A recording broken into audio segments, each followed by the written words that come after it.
Rebonjour, alors on se retrouve pour le dernier outil du module 1, hein, l'outil planification. Parce que là, hein, tu sais, on a déjà vu comment sortir de la culpabilité, on a vu en quoi c'est important de bâtir une to-do list, on a vu un peu comment on va faire pour bâtir la liste des petits et grands plaisirs qu'on va faire ensemble, je te rappelle, dans la rencontre de groupe. Eh bien maintenant, c'est de comprendre, OK, une fois que j'ai tout ça en main, comment j'arrive à planifier. L'étape de la planification, je peux vous garantir que c'est une étape qui est souvent mise de côté, qui est souvent oubliée. Hein. C'est comme si on le sait, on connaît ce qu'on a à faire. C'est comme si naturellement ça allait se placer dans l'agenda. Hein, parce que j'ai fait la liste de ce que j'aime, oh, ça me met une motivation, ça la laisse placer tout seul dans l'agenda.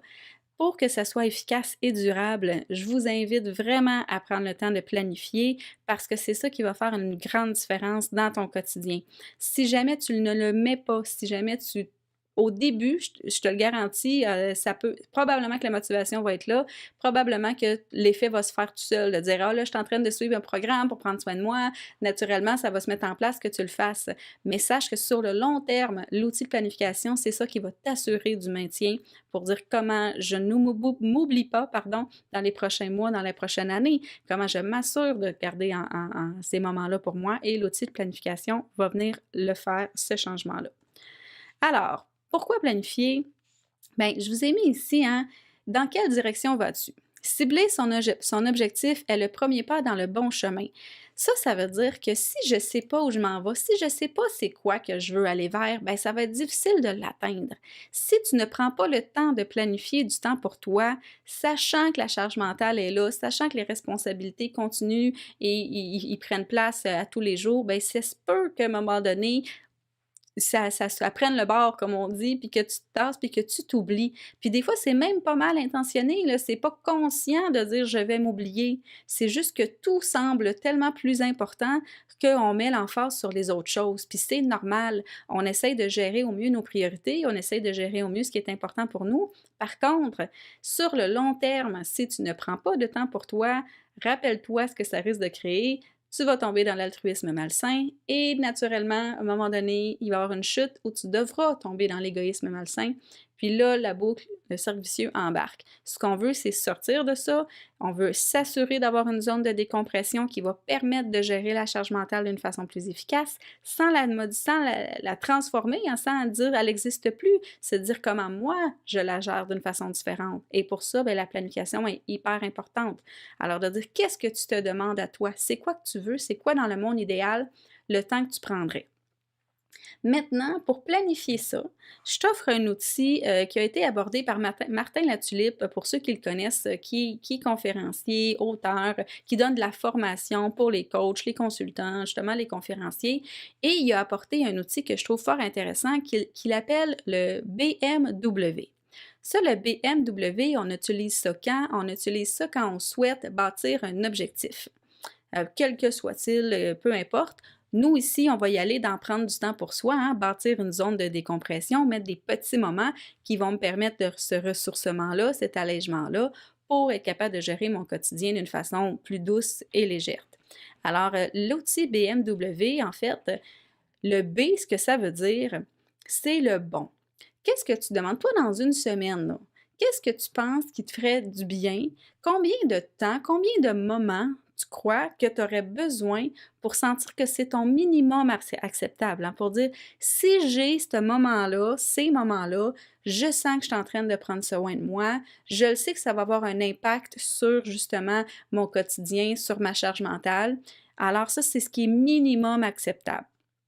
Je vous donne l'exemple, vous pourriez dire, ben écoute, moi, ça me prend peut-être 3 moments de 15 minutes dans ma semaine, là, c'est le minimum. 3 moments où je peux vraiment lire, écrire, danser, peu importe là, la liste que vous auriez faite de petits et grands plaisirs, ben, ça me dit ça m'en prend au moins 3 moments de 15 minutes. Si j'ai ça, je sens que je prends soin de moi, je suis à l'aise de le faire et ça me fait du bien. En bas de ça, je sens que j'ai tout donné mon temps, que je suis dans l'altruisme malsain et je sens que je m'oublie, ce qui fait en sorte que c'est lourd et que j'arrive pas à décompresser de ça pour gérer efficacement. Donc, le B deviendrait peut-être le 3 fois 15 minutes. Ensuite, une fois que tu as identifié ton bon, ce que tu te demandes, c'est quoi toi qui serait minimum acceptable? Puis sachez qu'il n'y a pas de bonne réponse, hein, c'est vraiment chacune pour soi, comment vous le vivez, comment vous le sentez. Bien, le M, c'est pour mieux. Hein, mieux que bon. C'est comme un peu ta moyenne. C'est-à-dire, OK, moi, dans ma semaine, si j'arrive à prendre, je sais pas moi, 3 fois 30 minutes ou 4 fois 30 minutes, là, je sens que, ouais, ça, là, ça me fait un 2 heures dans ma semaine, là, 4 fois 30 minutes, je sens que j'arriverais à gérer différemment la charge mentale, je sens que ça me permettrait de décompresser, puis justement de me sentir bien, de savoir que je prends soin de moi et que je prends soin des autres. Fait que peut-être que le 4 fois 30 minutes, pour toi, c'est de dire ça, c'est une moyenne, c'est ce que je veux atteindre. C'est vraiment le but de dire si j'ai ça toutes les semaines, là, je sentirais vraiment qu'il y aurait une différence puis que j'arrive à reprendre le dessus de mon quotidien.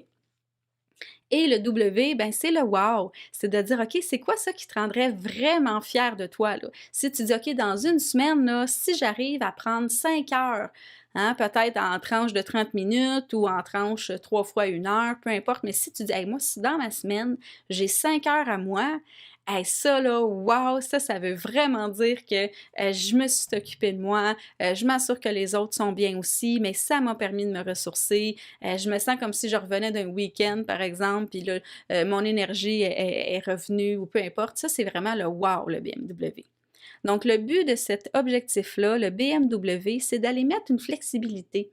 C'est d'aller comprendre que c'est pas parce que tu n'as pas atteint le wow ou même pas le M que tu dois te taper sa tête. Le but, c'est de dire, ben OK, cette semaine, j'ai peut-être atteint le B. Puis c'est correct, je peux être fière de moi même si j'ai atteint le B parce que ça va déjà faire en sorte que j'en ai pris du temps pour moi, puis c'est vraiment mon minimum acceptable par contre. C'est-à-dire en delà de ça, il y a quelque chose à ajuster parce que ça veut dire que je me suis mis de côté, là, puis j'ai pas pris soin de moi. Mais si j'ai atteint mon B, ben génial, j'ai atteint mon B, je peux être fière. Si j'ai atteint mon M, ben génial, je peux être fière. Si j'ai atteint mon wow, ben wow, je peux être fière aussi. Mais c'est ce qui va venir permettre cet outil-là de flexibilité, d'aller mettre une zone justement où je peux être fière, peu importe. Parce que souvent, puis je le vois là, en coaching, là, je l'entends, souvent c'est de dire, OK, ben moi, je veux aller courir, par exemple, 3 fois semaine, mais si je le fais 2 fois, ben là, je suis pas fière. Je me dis, oh non, tu l'as pas fait encore, puis là, je me tape sur la tête, puis je me dévalorise. Mais imaginez, c'est quoi l'impact que ça a sur votre motivation, sur votre effet de légèreté si vous vous tapez sur la tête. Hein, c'est assez facile à comprendre que quand on se tape sur la tête, ben, ça met de la lourdeur souvent, puis ça peut mettre une certaine pression qui n'est pas agréable. Le but de l'objectif BMW, ben, c'est de mettre une flexibilité là-dedans, puis de dire, hey, il y a des semaines, des fois, que tu vas être chargé. Il y a des semaines qui sont plus grandes plus que d'autres, puis il y a des semaines qui sont plus lourdes que d'autres, puis c'est correct. Fait que mets-toi un peu cet objectif-là en tête, puis ça va permettre d'avoir cette légèreté-là, puis de remettre cette fierté. Encore une fois, je te rappelle que tu n'as pas à le faire. On va le travailler ensemble. On va revenir sur le concept pendant la séance de groupe, mais déjà de commencer à penser, hein, à dire, OK, ben moi, qu'est-ce qui serait satisfaisant? Est-ce que c'est mon B, ça serait quoi? Mon M, ça serait quoi? Puis d'avoir en tête, mais on va y revenir ensemble, puis on va l'aborder lors de la rencontre de groupe. Alors, voilà pour l'outil BMW pour la planification, hein. Arriver à le mettre concrètement, à le planifier, mais pour ça, c'est de dire, pour planifier, il faut que je sache qu'est-ce que je me demande. C'est quoi mon but, pardon? C'est quoi mon but pour moi de dire, ben qu'est-ce qui serait satisfaisant, puis qu'est-ce qui serait en sorte que je sens que j'avance dans mon objectif, puis que j'arrive à le maintenir de fois en fois. Alors, super, on se retrouve pour comment préparer en fait justement cette première rencontre de groupe. Je te dis à tout de suite!